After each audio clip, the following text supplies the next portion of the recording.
강력한 집단들은 여러분이 이 중요한 진실을 모르기를 선호합니다.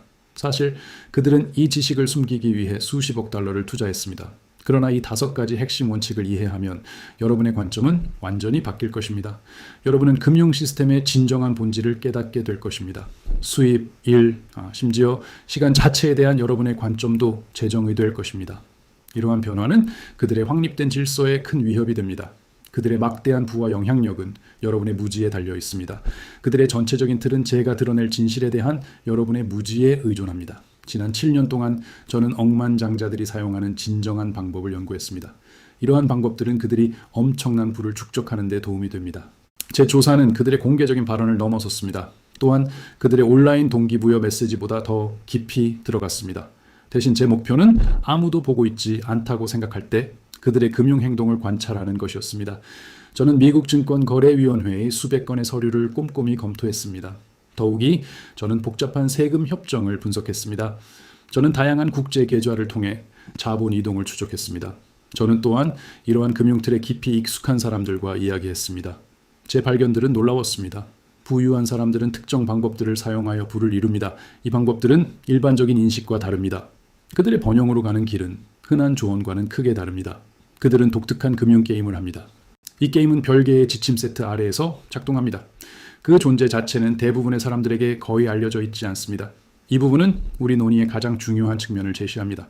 이러한 폭로들은 단지 흥미로운 세부 사항 이상입니다.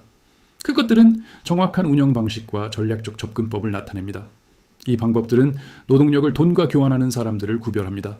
또한 자본이 독립적으로 수입을 창출하는 사람들도 구별합니다. 이 발표가 끝날 때쯤이면 여러분은 시스템적인 설계를 명확히 보게 될 것입니다. 이 설계는 여러분을 제약하려는 의도를 가집니다. 결정적으로 여러분은 이러한 제약에서 벗어나는 방법도 발견할 것입니다. 이 내용을 완전히 시청하시기를 강력히 권합니다. 비밀 3번째에서 멈추면 부분적인 인식만 갖게 될 것입니다. 그것은 여러분에게 진정한 영향력을 주지 않을 것입니다. 완전한 이해는 비밀 4번째와 비밀 5번째에 있습니다. 이 마지막 요점들은 완전한 현실을 드러낼 것입니다. 그것들은 여러분이 평생 들어온 기만적인 이야기들 뒤에 숨겨진 이유를 명확히 할 것입니다. 우리는 여러분이 받아온 일반적인 지혜를 살펴보는 것으로 시작하겠습니다. 여러분은 부지런히 일하고 꾸준히 저축하라는 조언을 받았습니다. 400일 K플랜에 투자하는 것이 상당한 부로 이어진다고 말해집니다. 게다가 그 조언은 종종 주택 구매를 포함합니다. 또한 검소한 생활 방식을 유지하라고 제안합니다. 금융 번영으로 가는 인정된 길은 학문적 성취를 포함합니다. 그것은 안정적인 고용 확보, 자제력 발휘, 그리고 불굴의 정신을 보여주는 것을 포함합니다. 사회는 부유한 사람들이 그들의 지위를 얻었다고 제안합니다. 이는 다른 사람들보다 우월한 노력, 더 큰 개인적 희생, 그리고 대담한 금융보험을 통해서였습니다. 하지만 이 이야기의 모든 요소는 한 가지 목적을 수행합니다. 그것은 여러분의 현재 재정 상태를 유지하는 것을 목표로 합니다. 여러분이 부지런히 일하고 점진적으로 저축을 축적하는 동안 여러분은 정해진 지침을 따릅니다. 한편 엄청난 부자들은 독특한 전략을 추구합니다. 더욱이 그들은 여러분이 간접적으로 제공한 자원을 사용하여 이를 달성합니다. 우리의 첫 번째 폭로는 억만장자들이 어떻게 운영되는지 보여줍니다. 그들은 주로 직접적인 수입을 위해 일하지 않습니다. 대신 그들은 독립적으로 수익을 창출하는 자산을 취득합니다. 이러한 자산들은 그들이 일하지 않을 때에도 수입을 창출합니다. 이 원칙은 간단해 보입니다. 그러나 그 심오한 의미는 신중한 고려를 요구합니다. 이 근본적인 아이디어는 모든 후속 통찰의 기초를 이룹니다. 여러분이 고용될 때 여러분은 시간을 돈과 교환합니다. 여러분은 정기적인 급여나 임금을 받습니다. 여러분의 수입은 여러분이 바치는 시간에 상응합니다. 그것들은 또한 여러분이 만들어내는 결과물과 수행하는 업무에도 상응합니다. 여러분의 일이 중단되는 순간 수입 흐름도 멈춥니다. 이러한 형태의 보상은 근로소득이라고 불립니다. 그것은 부의 창출 형태를 나타냅니다. 이 형태는 가장 높은 세금, 가장 많은 제약, 그리고 가장 큰 취약성에 직면합니다. 이 이유는 내재된 한계에 있습니다. 한 사람이 벌 수 있는 금액은 제한되어 있습니다. 하루는 오직 24시간만을 포함합니다.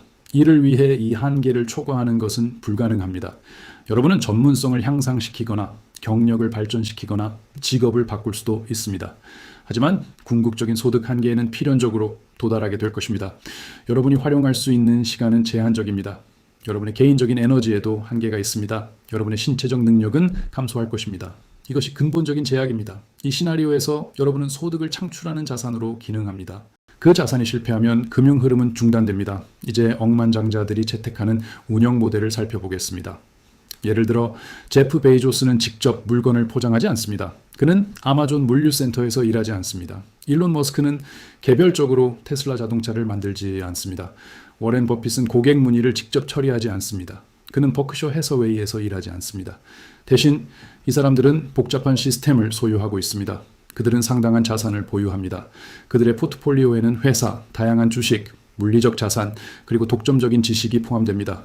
이러한 보유 자산들은 수익을 창출하도록 설계되어 있습니다. 이는 소유자가 깨어 있거나 잠들어 있든 상관없이 발생합니다. 그들이 건강하든 아프든 적극적으로 일하든 휴가 중이든 상관없이 발생합니다. 베이조스가 쉬는 동안에도 아마존의 사업은 계속해서 이익을 냅니다. 머스크가 자리를 비울 때에도 테슬라의 제조 시설은 계속 가동됩니다. 버핏이 여가 활동을 하는 동안에도 그의 투자 포트폴리오는 꾸준히 확장됩니다. 이 수입 흐름은 일반적으로 불로소득이라고 불립니다. 그럼에도 불구하고 이 명칭은 심오한 차이를 완전히 전달하지 못합니다. 그 수입은 단순히 불로소득이 아닙니다. 그것은 또한 매우 적응력이 뛰어나고 잠재적으로 무한합니다. 더욱이 그것은 그들의 직접적인 개인적 노력과는 완전히 별개입니다. 여러분을 놀라게 할 통계를 제시하겠습니다. 2023년 동안 일반적인 미국인 직원의 연간 수입은 약 54,000달러였습니다. 이 수치는 대략 시간당 26달러로 환산됩니다. 이는 연간 2080 근무 시간을 기준으로 합니다. 결과적으로 여러분 존재의 매 시간은 26달러와 교환됩니다. 그 동일한 12개월 동안 일론 머스크의 개인 재산은 증가했습니다. 그것은 추정치로 95억 달러만큼 성장했습니다. 더 명확한 관점을 제공하기 위해 쉬지 않고 일한다고 상상해 보십시오. 매일 24시간 동안 휴식, 휴가 또는 공휴일 없이 일합니다. 이것을 2000년 연속으로 한다고 가정합니다. 그런 극단적인 조건에서도 시간당 26달러를 번다면 여러분의 총수입은 여전히 부족할 것입니다. 그것은 머스크가 1년 동안 축적한 것보다 적을 것입니다. 이 격차는 그가 여러분보다 100만 배 더 부지런히 일했기 때문에 발생하는 것이 아닙니다. 오히려 그것은 그가 자산을 소유한 데서 비롯됩니다. 이 자산들은 기하급수적으로 가치가 상승합니다. 그의 번영은 가속화되는 속도로 확장됩니다. 하지만 여러분의 것은 꾸준한 속도로 진행됩니다. 여러분이 축적하는 동안 그는 복리로 불립니다. 여러분을 분리하는 금융 격차는 해마다 넓어집니다. 하지만 중요한 정보 한 조각은 종종 숨겨집니다. 일론 머스크도 제프 베이조스도 처음부터 시작하지 않았습니다. 그들은 수십억 달러에 달하는 막대한 금액으로 시작하지 않았습니다. 그들의 초기 강점은 이 근본적인 비밀을 이해하는 데 있었습니다. 그들은 주요 목표가 직접적인 수입을 창출하는 것이 아님을 일찍이 깨달았습니다. 대신 진정한 목표는 자산을 확보하는 것입니다. 이러한 자산들은 수익을 창출하도록 설계되어 있습니다. 이 이해를 내면화하면 개인 금융에 대한 여러분의 전체 접근 방식은 급진적으로 변화합니다. 여러분은 즉각적인 수입을 늘리는 방법에 집중하는 것을 멈춥니다. 대신 여러분의 탐구는 소득 창출 자산을 식별하는 것으로 바뀝니다. 여러분은 확보할 수 있는 자산을 찾아 나섭니다. 여러분은 시간을 돈과 교환하는 것에서 전환합니다. 여러분은 더 많은 시간을 얻기 위해 자본을 활용하기 시작합니다. 이것이 초기 문턱입니다. 대부분의 개인은 이것을 인지조차 하지 못합니다. 소수만이 그것을 넘어서기로 선택합니다. 우리의 두 번째 근본적인 통찰은 억만장자들이 부채를 어떻게 활용하는지 밝힙니다. 그들은 그것을 전략적인 도구로 사용합니다. 일반적인 지혜는 부채가 해롭다는 믿음을 심어주었습니다. 여러분은 그것을 피하라는 지시를 받았습니다. 일반적인 조언은 부채를 신속하게 없애는 것입니다. 그것은 대출 부담이 없는 삶을 위해 노력하라고 제안합니다. 일반적인 사람들에게 이 조언은 논리적입니다. 일반 대중이 접근할 수 있는 부채 유형은 금융자원을 고갈시키도록 구조화되어 있습니다. 그것들은 부를 축적하지 않습니다. 신용카드 잔액을 생각해 보십시오. 이것들은 24% 이자로 축적됩니다. 학자금 대출은 종종 7%의 이율을 발생시킵니다. 자동차 할부 금융은 일반적으로 6%의 비용을 수반합니다. 주택 대출은 평균 5%입니다. 이러한 범주들은 소비자 부채를 나타냅니다. 그것들은 매달 여러분의 개인 재정에서 꾸준히 자금을 인출합니다. 이 자금들은 은행기관으로 재배치됩니다. 이러한 특정 형태의 차용은 금융적 어려움을 지속시킵니다. 그러나 억만장자들은 소비자 차용에 참여하지 않습니다. 그들은 금융 레버리지를 활용합니다. 이 레버리지 개념은 완전히 다릅니다. 이 운영 메커니즘을 설명해 드리겠습니다. 상황은 훨씬 더 유리해집니다. 여러분이 연간 24,000달러를 벌 수도 있지만 취득한 부동산은 동시에 가치가 상승합니다. 부동산은 일반적으로 가치 상승률을 경험합니다. 이 비율은 매년 약 3%에서 4%입니다. 50만 달러 가치의 자산의 경우 이는 추가로 15,000달러를 의미합니다. 이는 연간 2만 달러의 가치 상승분입니다. 그러므로 여러분은 단순히 임대료만 받는 것이 아닙니다. 여러분은 적극적으로 소유 가치를 축적하고 있습니다. 이 부동산들이 가치를 얻을 때 중요한 이점이 발생합니다. 여러분은 그것들을 재융자할 선택권을 가집니다. 이 과정은 누적된 지분을 인출할 수 있게 합니다. 이 지분은 즉각적인 과세에서 자유롭습니다. 여러분은 그것을 재투자하여 더 많은 부동산을 취득할 수 있습니다. 이 시점에서 여러분은 재산을 복리로 불리기 시작합니다. 여러분은 또한 보유 자산을 확장합니다. 이것이 바로 억만장자들이 수백만 달러를 수십억 달러로 전환하는 방법입니다. 그들은 부채를 능숙하게 활용합니다. 그것은 그들의 자본에 대한 증식력으로 작용합니다. 이 전략은 반복적으로 실행됩니다. 여기서 근본적인 원칙이 명확해집니다. 부유한 개인들은 자신들의 상당한 자산을 담보로 대출을 받습니다. 결정적으로 그들은 이 자산들을 팔지 않습니다. 이 차이를 이해하는 것은 그들의 금융 접근 방식을 파악하는 데 필수적입니다. 일론 머스크가 2천억 달러 상당의 테슬라 주식을 소유하고 있다라고 상상해 보십시오. 그가 빠른 자금을 위해 이 주식들을 팔았다면 양도소득세를 내야 했을 것입니다. 현재 연방 차원의 장기 양도소득세율은 20%입니다. 캘리포니아에서는 추가로 13.3%가 적용될 것입니다. 이는 총 33.3%에 이릅니다. 2천억 달러에 대해 이것은 66억 달러가 세금으로 나간다는 것을 의미할 것입니다. 그렇다면 억만장자들은 어떤 대안을 사용합니까? 그들은 주식을 담보로 제공하여 대출을 확보합니다. 그들은 은행에 접근하여 테슬라 주식을 담보로 제공합니다. 그들은 2%의 이율로 50억 달러의 대출을 요청합니다. 대출 기관은 이를 신속하게 승인합니다. 그 대출은 대출 가치의 4배에 달하는 자산으로 크게 초과 담보됩니다. 머스크는 그 후에 50억 달러를 현금으로 받습니다. 그의 연간 이자 지불액은 약 10억 달러입니다. 결정적으로 그는 원래 주식을 절대 팔지 않습니다. 그러므로 그는 양도소득세를 피합니다. 그는 또한 과세 대상 사건을 절대 만들지 않습니다. 가장 좋은 점은 이 10억 달러의 이자가 종종 세금 공제 자격을 갖춘다는 것입니다. 이 공제는 금융구조가 올바르면 작동합니다. 그것은 기업 구조를 필요로 합니다. 대중은 종종 빚을 피하고 주택담보대출을 갚으라는 말을 듣습니다. 그러나 억만장자들은 자신의 막대한 자산을 담보로 정기적으로 수십억 달러를 빌립니다. 이 대출금을 사용하여 호화로운 생활 방식을 유지합니다. 그들은 결국 세금을 거의 내지 않습니다. 이러한 특정 금융 방식은 사고 빌리고 죽는다는 방법으로 불립니다. 이 계획에 따르면 사람들은 가치 있는 자산을 구매합니다. 그런 다음 생활비를 위해 그 자산을 담보로 돈을 빌립니다. 그들은 의도적으로 자산 매각을 피합니다. 소유자가 사망하면 상속인들은 이 자산을 상속받습니다. 이는 기준 상향 조정 조항에 따라 발생합니다. 이 메커니즘은 원래 자산의 취득 원가를 재설정합니다. 이는 현재 시장 가치에 맞춰집니다. 모든 누적된 자본 이득은 사실상 사라집니다. 이는 이러한 이득에 대해 세금이 전혀 부과되지 않는다는 의미입니다. 상속된 분은 다음 세대로 이전됩니다. 이는 전적으로 세금이 면제됩니다. 이 방법은 부유한 가문이 막대한 부를 유지하는 방식을 보여줍니다. 그들은 여러 세대에 걸쳐 그렇게 합니다. 이는 또한 현행법상 완전히 합법입니다. 세 번째 비밀은 놀라운 진실을 드러냅니다. 억만장자들은 일반 시민처럼 세금을 내지 않습니다. 사실 그들의 세금 부담은 종종 매우 낮습니다. 이러한 상황은 불법적인 행동에서 비롯된 것이 아닙니다. 대신 세금 제도에서 기인합니다. 이 제도는 그들을 우대하고 다른 사람들을 불리하게 만들도록 설계되었습니다. 충격적일 수 있는 몇 가지 수치를 말씀드리겠습니다.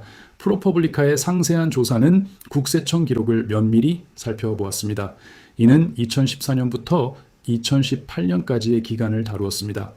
이 기간 동안 미국에서 가장 부유한 25명의 순자산이 증가했습니다. 이는 4,100억 달러 급증했습니다.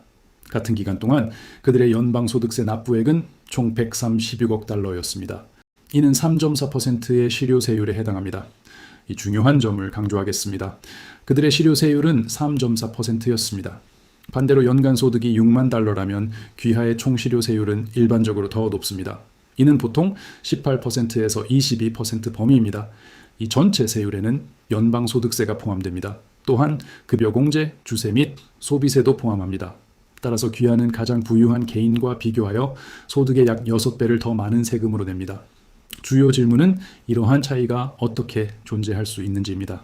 핵심적인 이유는 세법이 축적된 부의 세금을 부과하지 않기 때문입니다. 대신 이는 근로소득의 세금을 부과합니다. 전통적인 이해에서 억만장자들은 일반적인 소득이 거의 없습니다. 이 사람들은 일반적으로 상당한 급여를 받지 않습니다. 예를 들어 일론 머스크의 테슬라 보고된 급여는 0달러입니다. 마찬가지로 마크 저커버그의 메타 급여는 상징적으로 1달러로 설정되어 있습니다. 그들의 재정적 이득은 주로 주식 가치 상승에서 비롯됩니다. 그러나 주식 가치 증가는 세금이 부과되지 않습니다. 이는 자산이 실제로 매각될 때만 발생합니다. 이전에 언급했듯이 그들은 지속적으로 매각하지 않기로 선택합니다. 대신 그들은 자신들의 보유 자산을 담보로 대출을 받습니다. 이 전략은 더욱 영리해집니다. 현재의 세법은 공제, 세액 공제 및 법적 면제로 가득합니다. 이러한 재정적 혜택은 주로 사업주에게 제공됩니다. 또한 상당한 자산을 가진 사람들에게도 이득이 됩니다. 감가상각은 강력한 예시입니다. 1,000만 달러의 상업용 부동산을 구매한다고 가정해 보십시오. 국세청은 건물의 비용을 상각할 수 있도록 허용합니다. 이는 39년에 걸쳐 이루어집니다. 이 허용은 연간 약 25만 6천 달러를 공제할 수 있다는 의미입니다.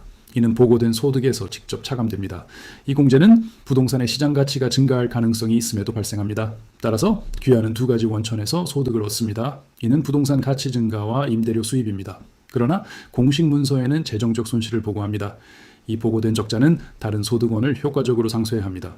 결과적으로 귀하는 세금을 내지 않습니다. 부동산 투자자들은 부유한 생활 방식을 누릴 수 있습니다. 그들은 수백만 달러의 실제 현금 흐름을 받습니다. 동시에 세금 신고서에는 손실을 신고합니다. 그들은 소득세를 전혀 내지 않습니다. 이 모든 관행은 법을 완전히 준수합니다. 또 다른 전략은 적격 소기업 주식 면제입니다. 이 규정은 세법 제1202조에 나타납니다. 어떤 사람이 회사를 시작하면 5년 동안 주식을 보유해야 합니다. 그런 다음 이를 매각할 때 처음 1,000만 달러의 이득은 완전히 세금이 면제됩니다. 이 첫 금액을 넘어서는 추가 이득의 100%가 제외될 수 있습니다. 이 혜택은 1,000만 달러 또는 원래 투자액의 10배 중 더 큰 금액까지 적용됩니다. 예를 들어 5천만 달러의 투자를 상상해 보십시오. 그런 다음 5억 5천만 달러에 매각됩니다. 이 경우 5억 달러의 전체 이득은 세금이 면제됩니다. 이러한 특정 규칙은 사업주와 투자자에게 도움이 됩니다. 이는 일반 봉급 생활자에게는 적용되지 않습니다. 금융 시스템은 이러한 차이점을 그 설계에 포함하고 있습니다. 기회구역은 또 다른 중요한 금융도구를 제시합니다. 이 구역들은 2017년 세금 감면 및 고용 법안에서 비롯되었습니다. 사람들은 자본이득세를 연기할 수 있습니다. 그들은 그 이득을 특정 침체된 경제지역에 재투자함으로써 이를 행합니다. 만약 투자가 10년 동안 유지된다면 모든 이후의 자산 가치 상승은 완전히 세금이 면제됩니다. 부유한 개인들은 수십억 달러를 이러한 특정 구역에 투자했습니다. 이 방법은 잠재적인 세금 부담을 상당한 부의 성장으로 전환시킵니다. 성과 보수 세금 우대 조항 또한 상당한 혜택을 제공합니다. 헤지 펀드와 사모펀드 매니저들은 상당한 보수를 받습니다. 이는 매년 수억 달러에 달할 수 있습니다. 그들은 일반 소득세율로 세금을 내지 않습니다.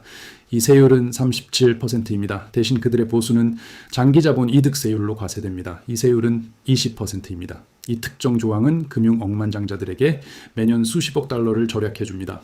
그러나 이러한 차이는 종종 많은 좌절감을 유발합니다. 억만장자들은 이러한 전략을 사용하여 세금을 3%만큼 적게 냅니다. 한편 일반 시민들은 세무조사를 받습니다. 이러한 세무조사는 재택근무 공제를 신청하는 것과 같은 일로도 발생할 수 있습니다. 이 현상은 네 번째 비밀을 제시합니다. 부유한 개인들은 정보와 대중의 이야기를 크게 통제합니다. 많은 사람이 이 중요한 점을 놓칩니다. 이러한 영향력은 종종 보이지 않습니다. 하지만 이는 가장 중요한 비밀일 수 있습니다. 사람들이 보는 정보를 통제하는 것이 그들의 생각을 형성합니다. 대중의 생각을 이끌면서 이 개인들은 대중의 행동 또한 이끌어냅니다. 억만장자들은 이 개념을 대부분의 사람들이 상상하는 것보다 더 깊이 이해합니다. 그들의 노력은 단순히 사업을 시작하는 것을 넘어섭니다. 그들은 복잡한 영향력 시스템을 구축합니다. 이 시스템들은 여론을 형성합니다. 또한 정부 정책에도 영향을 미칩니다. 게다가 무엇이 가능한 것처럼 보이는지를 정의합니다. 미디어 소유권을 살펴보는 것으로 시작해 봅시다. 주요 언론사를 누가 소유하고 있는지 생각해 보십시오. 부유한 개인들이 주로 미디어 환경을 통제합니다. 예를 들어 루퍼트 머독은 폭스뉴스, 월스트리트 저널, 뉴스 코퍼레이션을 소유합니다. 제프 베이조스는 워싱턴 포스트를 소유합니다. 마이클 블룸버그는 블룸버그 유한 파트너십을 설립하고 소유합니다. 존 헨리는 보스턴 글로브를 소유합니다. 패트릭 순 시앙은 로스앤젤레스 타임스를 통제합니다. 마크 베노프는 타임 매거진을 소유합니다. 로렌 파월 잡스는 디 애틀랜틱을 소유합니다. 이러한 소유물은 단순한 취미가 아닙니다. 그것들은 강력한 영향력의 엔진으로 작용합니다. 뉴스를 소비하거나 기사를 읽을 때 사람들은 특정 이야기를 흡수합니다. 이 이야기는 억만장자의 특정 이해관계를 통해 걸러집니다. 이러한 이해관계는 일반적으로 매우 명확합니다. 이 강력한 개인들은 몇 가지 결과를 원합니다. 그들은 부유층을 위한 낮은 세금을 원합니다. 그들은 또한 노동조합의 약한 권한을 지지합니다. 게다가 그들은 규제 완화를 옹호합니다. 또한 그들의 산업을 위한 정부 보조금을 추구합니다. 결정적으로 그들은 대중이 경제 시스템을 공정하다고 보기를 원합니다. 이러한 관점은 금융미디어가 항상 인덱스 펀드에 투자하라고 조언하는 이유를 설명합니다. 또한 사람들에게 401k 계획에 대한 기여를 최대화하도록 권장합니다. 게다가 장기 투자 기간이 자주 강조됩니다. 이러한 지침이 본질적으로 틀린 것은 아닙니다. 그것은 나쁜 조언이 아닙니다.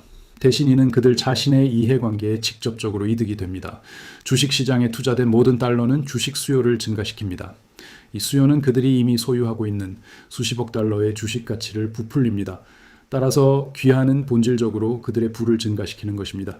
그러나 귀하 자신은 단지 적당한 수익만을 얻을 뿐입니다. 동시에 이 개인들은 복잡한 전략을 사용합니다. 이 전략들은 크게 숨겨져 있습니다. 이러한 전술에는 사모펀드, 벤처 캐피털, 차입 매수가 포함됩니다. 그들은 또한 고도로 세금에 최적화된 구조를 사용합니다. 만약 이러한 전략들이 널리 알려진다면 그들의 내재된 이점은 사라질 것입니다. 그들의 영향력은 훨씬 더 광범위합니다. 억만장자들은 다양한 싱크탱크에 자금을 지원합니다. 이 기관들은 연구를 수행합니다. 이 연구는 그들의 특정 정책 선호를 지지합니다. 예를 들어 케이토 연구소는 코크 형제의 지원을 받습니다. 이 연구소는 낮은 세금과 적은 정부 감독을 추진하는 연구를 발표합니다. 마찬가지로 미국 기업 연구소는 보수적인 억만장자들의 지원을 받습니다. 이 연구소는 비슷한 목표를 추구합니다. 정치인들은 종종 이러한 연구를 인용합니다. 언론 매체 또한 이를 인용합니다. 그것들은 종종 공정한 학술 연구로 제시됩니다. 그러나 그들의 진정한 본질은 객관적이지 않습니다. 그것들은 전략적 마케팅의 한 형태로 기능합니다. 옹호 활동은 추가적인 강력한 영향력 채널을 제시합니다. 2023년에 기업과 부유한 개인들은 의회에 영향을 미치기 위해 40억 달러 이상을 공동으로 할당했습니다. 이는 각 의회 의원당 약 750만 달러에 해당합니다. 이러한 지출은 특권적인 접근을 보장하고 법률 제정에 영향을 미치며 새로운 규정을 정의합니다. 주요 세금 정책 논쟁이 발생할 때 진정한 참여자들이 누구인지 질문해야 합니다. 일반 시민들이 참여하고 있는 것일까요? 아니면 초부유층의 의제를 추진하는 법률 및 금융 전문가팀이 참여하고 있는 것일까요? 명확한 예시는 수십 년 동안 옹호 활동을 펼친 사모펀드 부문과 관련이 있습니다. 그들의 목표는 이전에 언급했듯이 성과 보수 세금 우대 조항을 유지하는 것이었습니다. 수백만 달러가 정치 캠페인과 직접적인 옹호 활동에 투입되었습니다. 직접적인 결과로 그 특정 세금 혜택은 오늘날까지 지속됩니다. 가장 부유한 사람들은 로비 지출에 수백만 달러를 사용하여 효과적으로 수십억 달러의 세금 부담을 줄였습니다. 이는 그들의 재정적 지출에 대한 놀라운 100배의 수익을 보여줍니다. 이러한 역동성은 근본적인 시스템적 변화가 거의 실현되지 않는 이유를 명확히 합니다. 그러나 가장 깊은 영향력의 층은 문화의 영역에 존재합니다. 부유한 개인들은 학술 기관에 상당한 재정적 지원을 제공합니다. 그들은 학술 강좌에 기부하고 학생 장학금을 지원합니다. 이러한 행동을 통해 그들은 학술 연구의 궤적과 교실에서 제공되는 내용을 안내합니다. 그들은 또한 어떤 개념이 지적 수용을 얻는지를 결정합니다. 자본주의를 너무 강하게 비판하거나 막대한 부를 위태롭게 하는 정책을 제안하는 개인들은 종종 비난적인 특성화를 마주합니다. 그들은 급진적, 비현실적, 심지어 위험한 인물로 치부될 수 있습니다.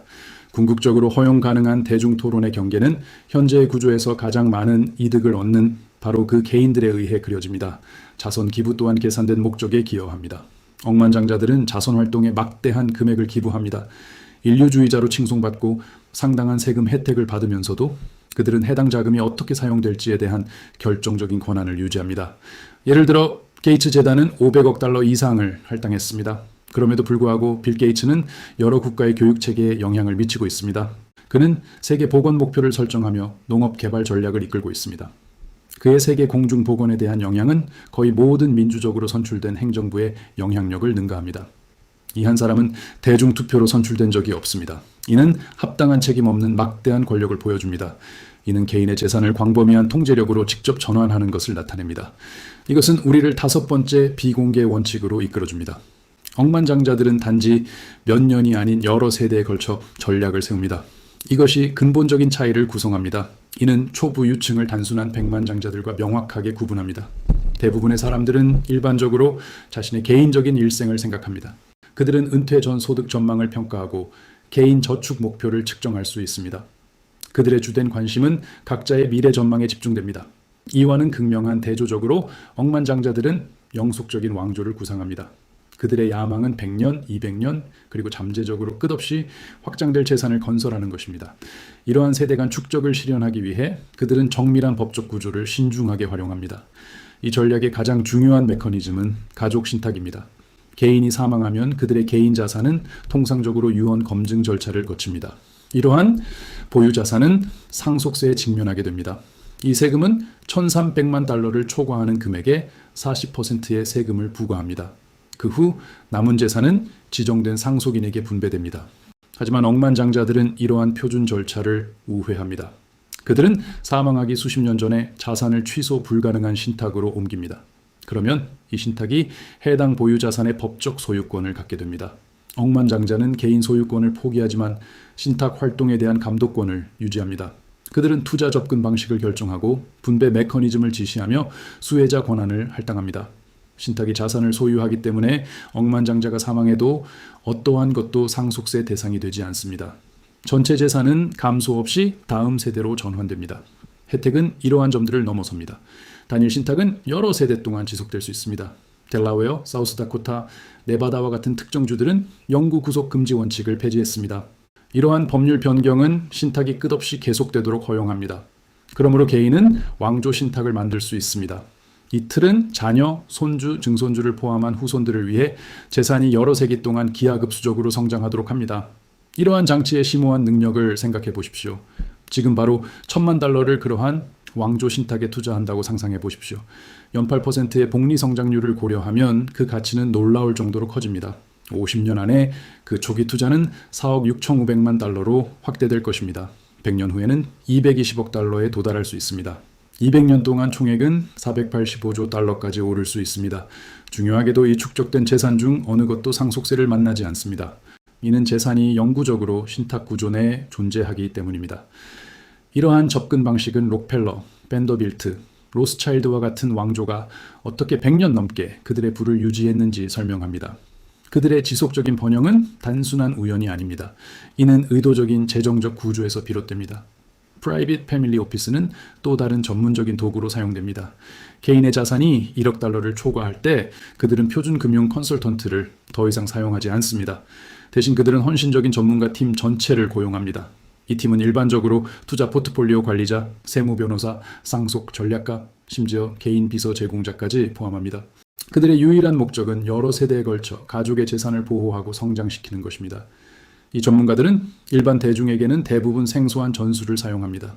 그들은 해외 법인을 만들고 조세 회피 관할 구역을 활용합니다. 더욱이 그들은 더 넓은 투자 커뮤니티에는 접근할 수 없는 독점적인 비공개 거래에 참여합니다. 그들의 모든 운영 측면은 세금 부담을 최소화하고 감독을 강화하는 것을 목표로 합니다. 일반적인 패밀리 오피스는 12억 달러에서 20억 달러 사이의 자산을 감독합니다. 전 세계적으로 10,000개가 넘는 이러한 전문 패밀리 오피스가 현재 운영되고 있습니다.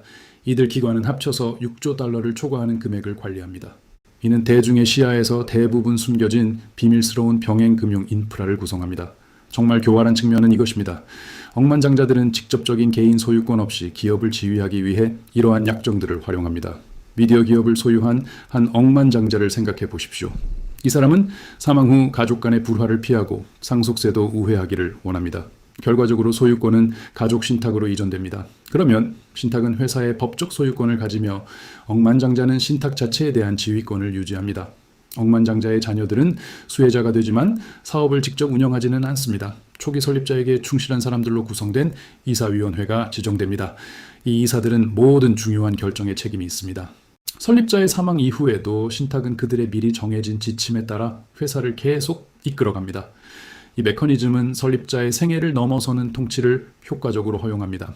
이러한 접근 방식은 초부 유층 가족들이 여러 세대 동안 기업 지배력을 유지하도록 힘을 실어줍니다. 예를 들어 월튼 가문은 다양한 신탁 약정을 통해 여전히 월마트를 지휘합니다. 마찬가지로 마스 가문은 마스 인코퍼레이티드에 대한 지휘권을 보존합니다. 또한 카길 가문은 미국에서 가장 큰 비상장 기업으로 알려진 카길을 감독합니다. 이는 이러한 복잡한 구조에 지속적인 힘을 강조합니다. 궁극적인 요소는 상속인의 양육과 관련됩니다. 초보 유층은 자녀를 고용을 추구하도록 교육하지 않습니다. 대신 그들은 그들에게 상당한 재산을 관리하도록 준비시킵니다. 뉴욕의 에비뉴 스쿨과 스위스의 르 로제와 같은 엘리트 사립 학교들이 이러한 목적을 위해 존재합니다. 이들 교육기관의 등록금은 매년 10만 달러를 초과할 수 있습니다. 이 학교들은 억만장자들의 자녀에게 금융관리, 경영감독, 그리고 사회적 연결성을 특별히 가르칩니다. 그 결과 이 젊은 성인들은 신탁관리에 대한 심오한 이해를 발전시킵니다. 그들은 재무제표를 분석하고 복잡한 거래를 조율하는 방법을 이해합니다. 그들이 25번째 해가 될 무렵에는 수많은 사람들이 이미 자선이사회에서 활동했습니다. 그들은 또한 가족재단 포트폴리오를 감독하고 다른 부유한 왕조들과 관계를 구축했습니다. 그들의 초기 위치는 새롭게 시작하는 것이 아닙니다. 그들은 여러 세대에 걸쳐 세심하게 구축된 복잡한 시스템, 광범위한 네트워크, 그리고 전문가의 통찰력을 물려받습니다. 이제 이 정보가 당신에게 직접적으로 미치는 중요성을 살펴보겠습니다. 흔한 오해가 오랫동안 퍼져왔습니다. 당신은 아마도 번영이 주로 근면, 절약, 그리고 개인적 규율에서 비롯된다고 들었을 것입니다. 이러한 자질들이 가치가 있지만 그것들이 초보 유층이 막대한 재산을 축적하는 주요 메커니즘을 정의하지는 않습니다.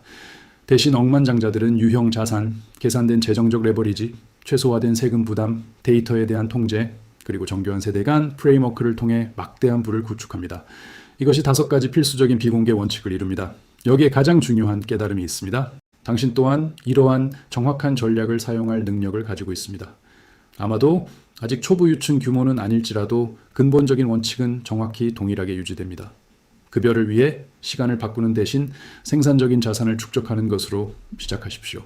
여기에는 단일 임대주택, 배당금을 제공하는 주식 또는 소규모 기업가적 노력이 포함될 수 있습니다. 당신의 직접적인 노력을 요구하지 않고 수익을 창출하는 투자를 선택하십시오.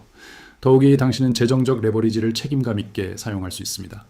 주거용 임대 부동산에 대한 모기지를 확보하는 것을 고려해 보십시오. 수입을 창출할 수 있는 장비를 구매하기 위해 사업 대출을 활용하십시오.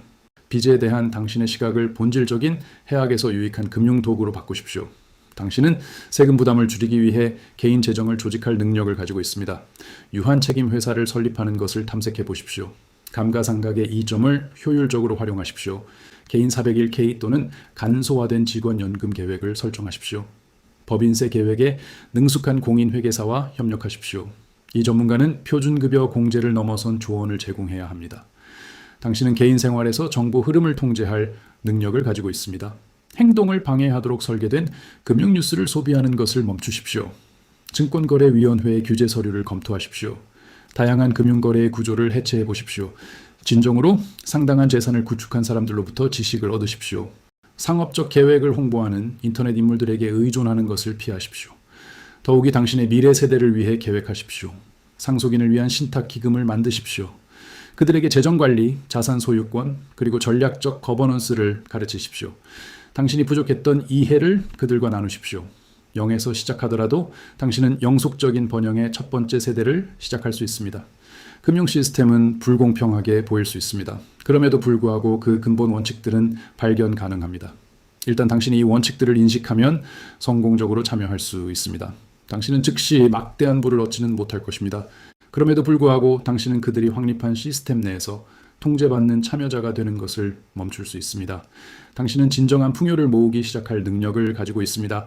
이 풍요는 시간이 지남에 따라 복리 효과를 냅니다. 이 재산은 지속적인 안전을 제공합니다. 이 번영은 진정한 자유를 선사합니다. 남은 유일한 질문은 당신이 이러한 전략들을 적용할 것인가입니다. 아니면 당신의 관습적인 패턴으로 돌아갈 것인가입니다. 이는 귀중한 시간을 단순한 보수와 맞바꾸는 것을 의미합니다. 당신은 이 보상이 충분할 것이라고 낙관적으로 기대할 수도 있습니다.